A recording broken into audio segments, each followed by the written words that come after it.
정치, 경제 전문 미디어 스픽스에서 전해드리는 노영희 디너쇼 고민 이슈 시간입니다. 우리들의 고민을 공유하고 함께 해결책도 모색해보는 그런 시간인데요. 자, 출연자의 고민도 혹은 저의 고민도 그리고 우리 시청자들의 고민도 함께 얘기 나누면서 어떤 식으로 해결해 나갈지 한번 모색해보는 시간을 가져보죠. 오늘은 또 저랑 아주 친한 전계환 정치평론가가 나오셔서 한번 도움 말씀 주시겠습니다. 안녕하십니까? 안녕하십니까. 오늘 방송 보시는 분들이 실제 궁금한 거 있으면요. 네. 정답을 알고 있지는 않지만 우리가 한번 공론장에 올려놓고 정말 개인이 갖고 있는 고민들을 한번 풀어볼 수 있는 기회를 어떤 노영희 디너쇼를 통해서 만들었으면 좋겠습니다. 네. 자, 요즘에 사실은 제일 본인이 직접적인 고민은 아니라 하더라도 사람들로부터 무슨 고민이 있다 이런 얘기를 혹시 들으신 적 있으세요? 이제 자식 고민이 제일 많은 것 같아요. 아. 저희들 이제 50대 중반 정도 되면 네. 그 애들이 이제 출가는 하지 않았고 공부 한참 하고 있고, 돈이 많이 들어가니까 전 돈 걱정이 제일 많을 것 같은데. 그러니까 뭐 자식 걱정이 돈 걱정이기도 하고, 실제로 네. 또 수입은 뭐 빤하지 않습니까? 네. 그런데도 애들 뭐 공부시키려니 돈이 계속 들어가야 되고, 그렇게 하더라도 잘 될 수 있을지 없을지 모르겠는데, 네. 과연 내 노후는 그러면 안정적으로 이제 보장될 수 있느냐 이런 걱정이 있고요.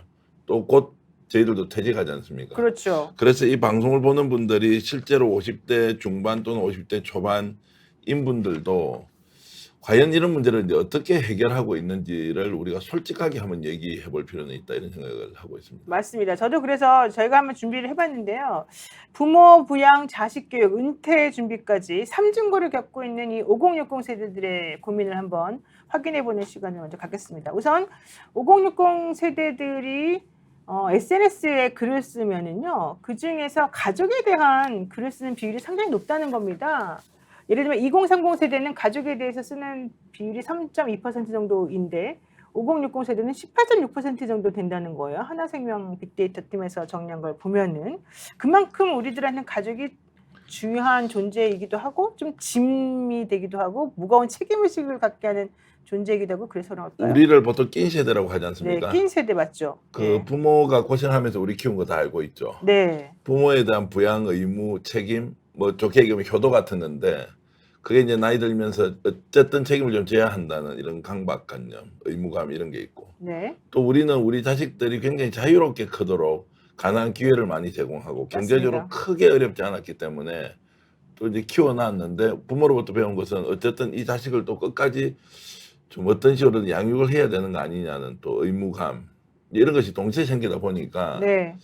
우리 부모들은 우리 뭐 먹여 살리고 키운다고 고생한 걸로 단데, 그래서 우리는 이제 부모한테 뭐 효도를 해야 된다고 생각합니다. 근데 우리 자식들은 그렇지 않단 말이에요. 우리는 그렇게 키웠지만 전혀 우리에 대한 부양의 의무를 갖고 있지 않는 것 같아요. 그래서 이제 낀 세대들이 갖고 있는 고민은 네. 자식은 양육해야 하고 부모는 부양해야 하는 이 두 가지를 어떻게 이제 해결하느냐. 돈도 돈이지만 네. 여기에서는 이제 심리적 압박감이 가정마다 매우 크다, 이렇게 저는 보고 있습니다. 그래서 이 2030 세대하고 5060 세대가 가지는 걱정거리를 이렇게 키워드 중심으로 한번 확인을 해봤더니 확실히 차이가 있더군요. 5060 세대는 지금 저 노란색으로 보이는 키워드 보니까 가족, 죽음, 미래, 혼자, 노후, 도움, 이런 종류의 그런 키워드가 본인들에게 매우 중요한 키워드이고요. 부모 간병, 용돈, 희생, 자녀 결혼 이런 것들도 상당한 퍼센테이지를 차지했습니다. 근데 2030 세대들한테는 직장 생활, 사랑, 친구, 사람 관계, 사회, 야근 이런 것들이 또 중요한 키워드네요. 저는 이제 삶의 원리가 기본적으로 작동한다고 보는데요. 네. 우리가 이제 죽음이나 미래 또 홀로 되는 것에 대해서 사실 따지고 보면 우리 부모님들은 그런 생각조차 할 여유가 없었죠. 그렇죠. 그냥 자식들 키우고 먹고 산다고 정신 없었으니까 이런 단어 자체가 자신의 인생과 연관이 돼 있다고 생각을 하지는 못했고, 우리는 그래도 다른 세대에 비해서 이제 교육은 좀 받았지 않습니까? 그리고 또 노후 문제를 구체적으로 고민을 하는 또 나이가 되니 이제 이런 네. 것들이 나의 문제로 확 다가 이제 온 것이죠. 그래서 저는 부모가 가지지 않았던 고민을 우리가 한다기보다는 우리 부모는 그런 고민을 할 여유가 없었던 것이고, 근데 우리 자식들은 뭐 이런 것들은 당연히 이 나이 되면 고민을 하겠지만 지금 이제 자기들이 우리를 어떻게 생각한다 하는 것은 별로 중요한 문제가 아닌 것은, 어쨌든 인생의 경로로 보면 있는 그대로 받아들이는 것이 맞지 않느냐. 그리고 우리가 낀 세대이기 때문에 괴롭다라고 해버리면 사실 답이 없거든요. 낀 세대지만 이 결혼상을 어떻게 벗어날 것인지를 정말 좀 진지하게 생각하고 따져봐야 한다는 게 저는 오늘 프로그램에 출연하면서 꼭 말씀드리고 싶은 내용이었습니다. 근데 저는 좀 이런 생각도 들어요. 이렇게 근본적인 차이가 나는 이유는 사실 우리는 의무감이 너무 강한 것 같아요. 5060 세대들이 실질적으로 우리는 부모님을 부양해야 된다라고 하는 그건 당연한 생각이다. 그다음에 자식을 남부럽지 않게 키워야 된다. 그 자식들이 고민이나 걱정을 안 하는 세상에 살게 해줘야 된다라는 의무감이 있거든요. 근데 자식 세대들은 내가 이 부모를 부양해야 된다는 생각은 사실 별로 없을 것 같아요. 게다가 우리들도 내 자식이 나를 부양해야 된다라고 하는 그런 생각이 또 없단 말이죠. 그러니까 기본적으로 5060 세대는 의무감은 잔뜩 있고 이 2030 세대들한테 우리가 뭔가 기대하거나 바라는 그런 게 없어요. 그러면 모든 책임은 다 우리가 떠안고 나머지 세대들에 대해서는 다 니네들 편안하게 살아라 라는 마음가짐을 계속 갖고 있기 때문에 사실 너무 부담스러운 거 아닙니까? 실제로 의무감 좀 많이 가지고 있습니까? 아, 그렇지. 당연히 그 의무감을 가질 수밖에 없죠. 그러니까 의무감을 가지고 있는데 의무는 원래 행사하면은 이것이 일종의 가치 같은 걸로 와야 되는데 사실 의무감을 가지고 있다는 게 괴로움이거든요. 지금. 괴로워요, 진짜. 저 괴로워요. 아니, 저도 그렇고요. 그래서 이제 이 의무감에서 어떻게 벗어나는 것이 맞느냐. 그럼 의무감을 갖는 게 당연한가 당연하지 않는가의 질문을 먼저 좀 해야 될 것 같아요. 아, 그렇죠. 저는 벗어나야 된다고 봐요. 그 의무감을 의무감에서? 갖는다고 해서 네. 부모의 부양을 더 잘할 수 있는 것도 아니고 네. 자식에 대한 또 의무감을 갖는다고 해서 네. 자식을 더 잘 양육하지도 않는데 네. 왜 이 낀 세대라는 사람은 네. 사회가 만들어 놓은 조건에서 스스로 그냥 그 안에 이제 일종의 매몰이 되어서 왜 의무감을 갖고 사느냐는 거예요. 그 의무감을 털어내자. 그렇다고 해서 부모의 부양이 약해진다거나 자식에 대한 양육에 대한 것들이 없어지는 게 아니란 말이에요. 네. 그 왜 꼭 의무감을 스스로 강조하면서 의무에 갇히고 있느냐는 이야기를 하고 싶은 거예요. 아니 근데 레오치님이 이렇게 말씀하세요. 그래도 우리 불만은 없어요. 이렇게 프로그래밍 되어버린 것 같습니다. 이런 말씀하시거든요. 동의하죠. 그러니까 네. 그런 감정이 있는 것은 동의하나 네. 이 감정이 마치 유효하고 어쩔 수 없는 것처럼 네. 이렇게 할 이유는 없다는 거예요. 근데 안 그러면은 부모님은 어떻게 먹고 살아요? 부모님들이 사실 예전에 우리를 낳았는데 그 부모님들이 우리 이렇게 늙어 죽을 때까지 얘네를 먹여 살려야 되겠다는 생각은 안 하셨던 것 같아요. 그렇죠. 근데 우리 자식들은 늙어 죽을 때까지 걔네를 어떻게 먹여 살려야지 이런 걱정을 하거든요. 저는 이런 이야기예요. 고정관념이라고 보는데 자 부모는 그렇게 했기 때문에 우리가 이제 부양해야 된다. 오히려 뭐 그거는 맞다고 생각해요. 근데 부양할 수 있는 여건이 안 돼요.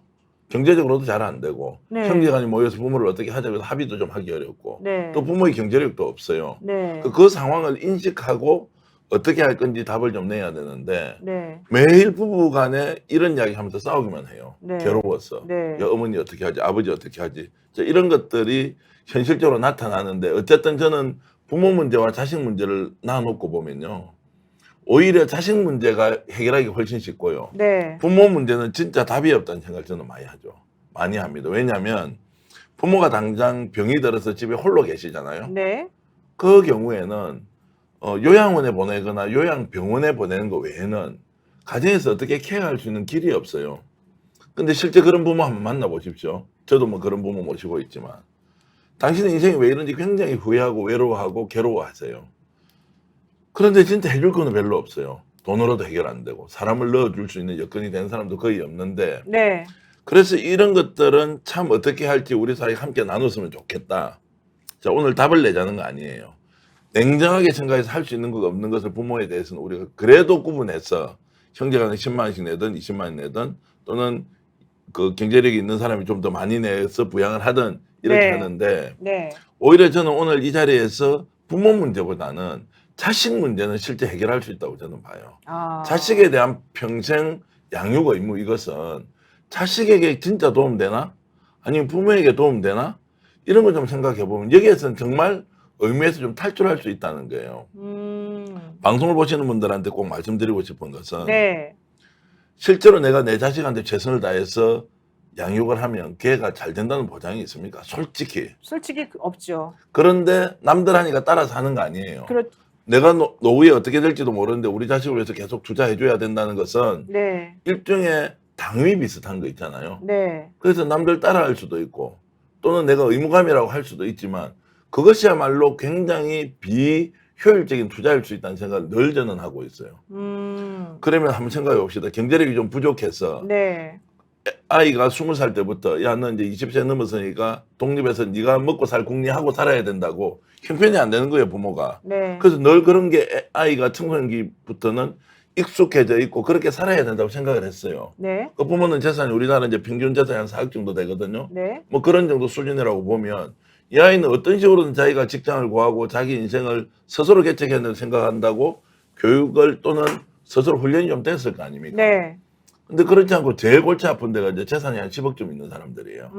10억쯤 있는 사람들은 애들 시킬 만큼 공부시켜야 되고 해외에도 보내야 되는데 늘 걱정이 되니까 고액가외 시키죠. 남들 시키는 공부시키죠. 그렇다고 해서 스카이 보낼 수도 없어요. 사실 아주 제한된 사람만 가니까. 네. 이런 데서 불필요한 투자를 하는데 아이는 아이대로 스트레스. 부모는 아이가 어떻게 되라고 기대를 하지만 그것으로 갈 수 없어요.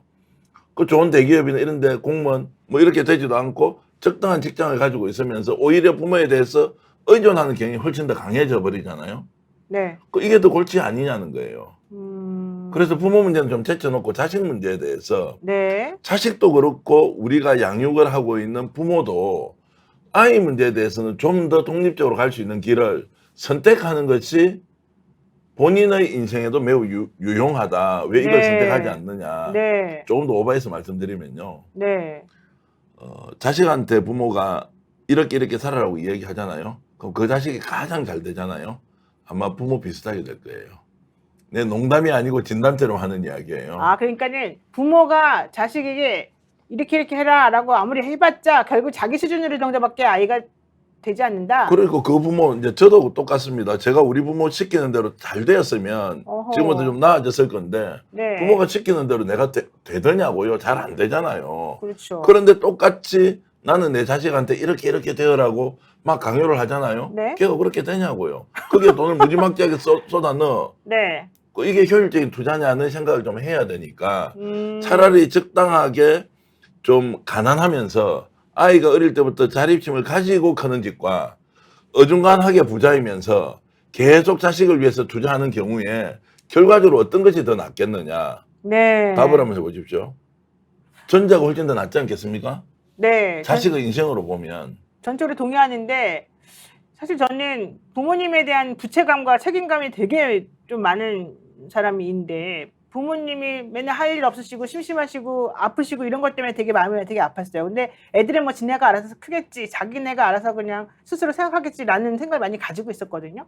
그런데 대부분의 또 저와 같은 세대에 있는 분들은 그 반대의 생각들을 더 많이 하고 계시는 것 같단 말이에요. 그래서 오늘 지금 우리 전기한 평론가님께서는 그 자식 세대에 대해서 가지는 부분을 좀 더 집중해서 얘기 한번 해보자라는 얘기였잖아요. 네, 예. 예, 그래서 오늘 이 얘기를 좀 자식 세대를 먼저 한번 얘기하고 그 다음에 부모 세대로 이렇게 넘어가서 얘기를 해야 되는데 지금 벌써 시간이 다 돼버렸습니다. 네네. 끝날 시간이. 그래서 이렇게 합시다. 우리가 이걸 시리즈로 해서 자식 세대에 대한 얘기 먼저 좀 정리를 몇 번에 걸쳐서 하고요. 예. 그리고 난 다음에 부모님 세대에 대한 얘기를 좀 한번 해보는 방식으로 한번 하고 오늘 여기까지만 일단 정리하는 제가 걸로. 조금만 보태면요. 네네네. 이제 부모를 걱정하는 분들을 진심으로 이해하면서 네. 사실 우리는 부모를 바라볼 때 나를 바라봐야 돼요. 그렇죠. 그렇죠. 자식을 바라보는 것은 나를 바라보는 것이 아니에요. 그래서 저는 나중에 이제 부모 문제에 대해서 얘기할 때도 있지만 네. 저는 부모가 지금 겪고 있는 여러 가지 어려운 상황들에 우리가 좀 더 마음을 열어놓고 이 문제는 나의 문제라는 생각으로 좀 접근해야 될 필요가 있고 네. 오히려 자식 문제는